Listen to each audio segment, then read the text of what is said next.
with buildings and trades, got into firefighters, and it's been sustained there for many a decades in California. And in the last 4 to 5 years, they've really started trying to expand into new and emerging business sectors. So to kind of step away from that classic model of apprenticeship and tailor it to other things such as IT, early childhood, civil service, among others, and then obviously arts, media, and entertainment. For these programs, the idea behind it is the earn and learn model. So you're putting apprentices in a place where they're able to learn about the field, be able to come in with typically for apprenticeship, they're coming in with zero or very limited experience, and they're set up with what we call an RSI, the related and supplemental instruction, that's going to give them the training to succeed in the program while also gaining the work experience necessary to receive the on-the-job training and excel on that. And so it's that earn and learn model where they can get a wage for their work while receiving some portion of kind of classroom instruction model in order to be successful. And the idea behind it is to create a career pathway that doesn't necessarily have to go through a 4-year university or being able to know someone in the industry that can get you in, but creating an open pathway to hopefully target lots of audiences that otherwise would not be exposed to those certain pathways. And so we're trying to really build that up. Arts, media, and entertainment is one of the more difficult ones that I work with in general, because for one, a lot of the positions seem somewhat protected. And so it can be hard to kind of break that barrier of creating the pathway. Two, is it is always updating and changing. And that's kind of the beauty of the model, is now designing it to where you can be flexible, build a training that is very up to the date and modern, so that when the apprentice finishes the program, they're not just done and they had that experience, but they're trained so they can go and pursue that career forward. So the idea is to just give them that base experience and the connections to be able to continue to excel at that career, hopefully for a lifetime.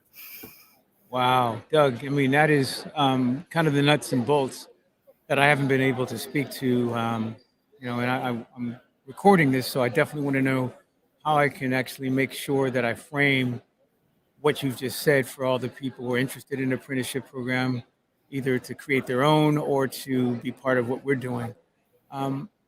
Alex, any questions you have about, A comment I was going to make is I love the accessibility. You talked about how you don't have to formally know someone or have a 4-year education in school, because people from different backgrounds and groups, they don't have that level of resource sometimes, but they may have the talent. So things like apprenticeships, I think, are incredibly beneficial to those people who are looking to still try and pursue what it is that they're passionate about within their career. Yes, and I think my job is to give them access, exposure, but also to be an employer. So for me, I'm in addition to a training program, some of the people that I've trained are now actually on my payroll, W-2 as well as 1099. And we're having some learning curve experiences to try to make sure that we give them the best in let's say up to date understanding of what it takes to be somebody that is an employer as well as an employee.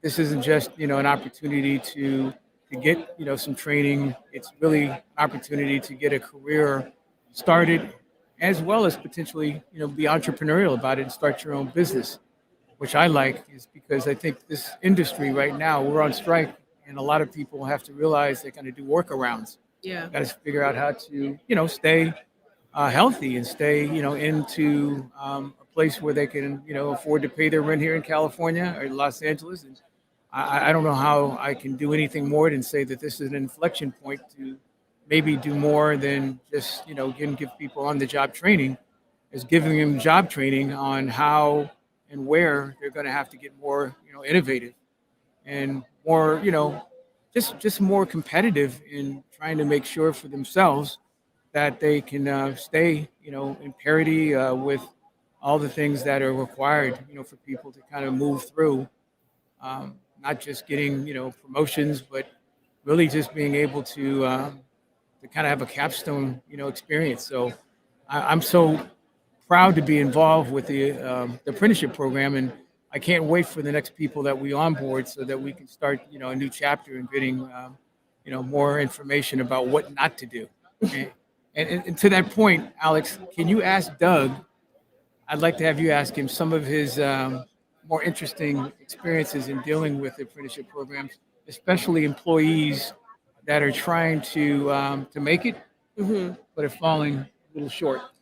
Yeah, so I'm very new to the world of apprenticeship, and I am within the film industry. That's what I got my degree and my background in. So I am currently impacted with the strike, and I just wanted to know like what it is that you look for in someone that will be an aspiring apprentice. Yeah, I mean, so that's a difficult question to answer. In the sense that I have no part in deciding who becomes an apprentice and who doesn't. I empower the program to do so. So I'll kind of talk to it actually from a program employer sponsor side, which I think is another important aspect to understand about apprenticeship. We talked about how it helps build a pathway for the apprentice and they can earn and learn. Well, for the employment partner, what they're looking for is saying, okay, we need someone in this occupation. Let's say it's digital video editor.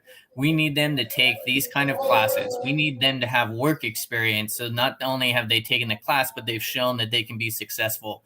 And so they get to work with a program or be a program and build that designed specifically to model the employee that they're looking for. So when they partner up with a program, say like the Car Foundation, they know, all right, if this apprentice has gone through this program, that means something. That means they've taken these classes. That means they've received this training and been able to come out on the other side. So when it comes to what they're looking for, to be honest, it's hard to say at the start. It's more what you finish with and what you graduate the apprenticeship program with. And then that they have those tools based on that program's success rate. I will say I have a lot of programs in different spots, but some that deal with all sorts of issues with incoming apprentices. It could be battling certain barriers to employment. Might be homelessness. It could be domestic violence survivor, and all sorts of other situations. And in those cases, the programs that have been successful, they help the apprentice work through those barriers to give them the skills to be a successful employee, so that by the time they're done with that program, when they get hired on at the employment partner knows, all right, this apprentice, I don't have to worry about what they've done the last 10 years. I'm worried about how they did in this apprenticeship program, the skills that they learned, the skills that they're bringing with them, and that they completed it. And so now we can successfully bring them on to our company as a full-time employee. Meanwhile, those programs offer them a lot of benefits such as salary, health benefits, the kind of things that a lot of these apprentices have not had available to them for long periods of times, if at all. And so, it's definitely a two-way street as far as benefiting the apprentice and giving them those skills, not just skills of the actual job, but general skills of being an employable person that can have the responsibilities, intellect, and drive to be able to get through something. So it pretty much sounds like a saving grace, which is absolutely beautiful and a wonderful resource for people again who may not meet the traditional criteria, but then through programs and apprenticeships essentially that could bridge their way into working in a more formal space. Yeah, absolutely. And I definitely think in something like arts, media, and entertainment, it can be difficult. You'll have a lot of people who are out there saying, I love this. I want to be a part of it. I don't know how. And then you start finding out, okay, I got to take all these classes, but then how do I get a job? I apply to a job. They say I need work experience. Well, how can I get the work experience if, it's just this Okay, never hard work, ending yeah. loop. And Obstacle. so that's the goal of apprenticeship is you get both. Douglas, I did want to introduce you. We're joined by Kayla Williams as well. Hello, how are you? Great, Kayla. How are you? I'm good, thank you. Yeah, that last part that you said pretty resonates with me. My background is healthcare and medicine, so this is actually my first time being in this space, in this environment, doing this type of producing work, podcast. And over the past 2 days, I've kind of grown into liking this, interest. And so, like you said, not taking any courses, applying for a job and not being able to get it because you don't have the experience. So that's where I think the apprenticeship is really important for me. So just soaking up everything that I can, with the help of Kevin and everything that he presents to me, just really trying to take heed to it and then further and expand onto then. Yeah, absolutely. What made you want to pursue this kind of work and in regards to apprenticeships? What was like your call to action of like, we need to help people who are out there with talent and the skill set, but maybe not necessarily the formal background? Yeah, that's an interesting question. I think for me, I had a business background out of college. I was working in business consulting, worked my way up, but then actually had a major career change and started coaching volleyball. And that career change led me down a 10-year path of starting as a JV coach all the way up to a head coach at a junior college. And it wasn't until I had a family that I realized, okay, I want to get back into my business career and pursue that so I can be around more, because coaching had me gone all the time, gone all nights, and priorities changed for me. And during that search of getting back into a business career, I found a ton of barriers where I did feel like, oh my goodness, like I have to take all these classes if I want to pursue something here or get into. And so when I started looking into state civil service, apprenticeship definitely stood out to me because it was something that, to be honest, I kind of needed for myself, to reassert myself back into the workforce after making a major change to follow a passion. So the idea behind it was the same. Like it's what I needed. So I wanted to be a part of something that could help others do a similar thing. I remember being college age and kind of being driven one direction as this would be a good career, not really focusing on what would be a good passion that I could dedicate myself to for a lifetime or even a chunk of my lifetime. And that's why I ended up making a big career change. So the idea behind apprenticeship is creating that entry-level pathway for someone who has these passions but needs to find a place to get started, and that place isn't going to create more barriers for them. Necessity is the mother of invention, right? Absolutely.